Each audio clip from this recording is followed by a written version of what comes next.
I've been after. There's no way that is the buck that owns the footprints that I've been after. It's not him. It's not him. Game on. So it turns out that was my second deer, and I tagged out, and there's another week left of the season, so I kept going. I didn't care. I'm going hunting. I'm not going to shoot one, but I'm learning. While they're rutting, I'm learning. And I went and hiked up that mountain like 4 days later.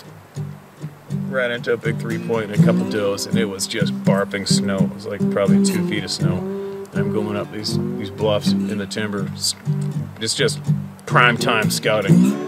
And I got a glimpse of this thing. This buck was laying on this rock, and I got a quick glimpse. He took one look at me. I just looked up just in time to see him bailing off of this bedding bluff, bailing over the edge. I've probably seen him for about a quarter of a second, and I knew what I saw. I saw something insanely huge. When you see a buck that big, any animal, whether elk, moose, grizzly, whatever, when you see a true Goliath monster, it registers in the first tenth of a second. It just shocks you. It's like, holy, are you kidding me? I left. I immediately backtracked. I left the way I came, and I never went near there again. I didn't go there in the spring. I didn't go shed hunting in there. I didn't go anywhere near there. I was just hoping that that's where he lived, was on this particular area. Never stopped thinking about that buck, not once. And the following year, I waited until November 11th before I was going to go in there. I was going to go in there, and I was going to hunt it properly, and I wasn't going to go anywhere near there until I knew they were rutting hard. I wasn't going anywhere near there. It was November 11th, pouring rain, absolute storm from hell that night. Perfect. Took this kid that worked for me. And I said, you want to go hunting? We're going to get a big buck. He's like, yep, I'm in. Okay. So we went, and I didn't want to go up to where I seen that buck up top there. I didn't want to go anywhere near there until later in the day, because I knew that he's going to be running around down below, if he's still alive. He's going to be running down below, rutting it up. And when it starts to get light out, they're going up there. And we went to another spot about a half a mile away.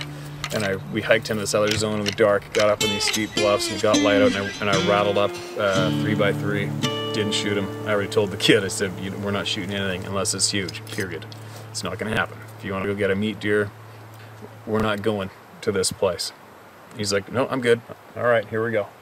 And we were pretty done by now. You know, it's just starting to break, the sun's starting to break. It was pouring rain all morning, sleeting. And your average guy, your average day, you're done. You're going to go home. And we're bouncing our way down this little road, and I go, well, you want to keep going? He goes, what do you mean? I go, well, we can go do another big hike. It's going to be a bit of a hike, but we'll probably kill a monster up there. He goes, yeah, let's go. I'm like, okay. I don't really have too many people that'll beat themselves up like that. So we start hiking up. We get up to the top. I know I'm about 200 yards from where I seen that buck in 2 feet of snow the previous November. We sit down, took my backpack off, my pack frame off, I got my rattle antlers out, rattled them a little bit, took the can call a couple times, excuse me, hung out there, and then we start walking along, and slowly, on the very top, we were on the very top, and we slowly start walking along again. We split up, so I said, you go to the left, I'll go to the right, we split up, and then we come together. I said, we come together every 100 yards. We come together, hook up, and we spread apart along the top of this mountaintop. So I mean, I was giving this kid, it was 50-50. One of us is going to get that big buck. I wasn't actually hogging him to myself, you know. And I could just see through the timber about 60 yards, and I could see the kid, and I could see him looking at me. And then I was just kidding around. I went like, you know, like to pretend that I was going to swing my gun on him, thinking he was a deer, laughing. And he's like, we kind of made a couple funny faces at each other, and I looked at him, and then I went like this. And here's this thing standing there broadside looking at me. I could have stuck him with an arrow. And he's just standing there, and he was about 5 yards away from where he was laying in his bed from where I jumped him up that previous end of November. And it was him. He's on the exact same spot, the exact same bedding rock. You can see in the photograph, his neck was stupidly huge, and I had a 243 with me, and I just up. It didn't take me 2 seconds. I looked over at the kid, Looked ahead, oh my God, boom, thumped him. And went walking up to this thing, and we're both just standing there looking at this thing at our feet in shock, because the buck that I had shot the previous year was, you know, 140 something inch buck, 7x6, whatever it was, and you don't expect that to happen again too often. But that was a pretty amazing moment. Could not believe it. And we took a lot of pictures and cut him up and packed him off the mountain. And it's funny because when we were hiking down the mountain, I stopped for a second. My back's killing me, and the kid goes, "Steve!" I'm like, "What?"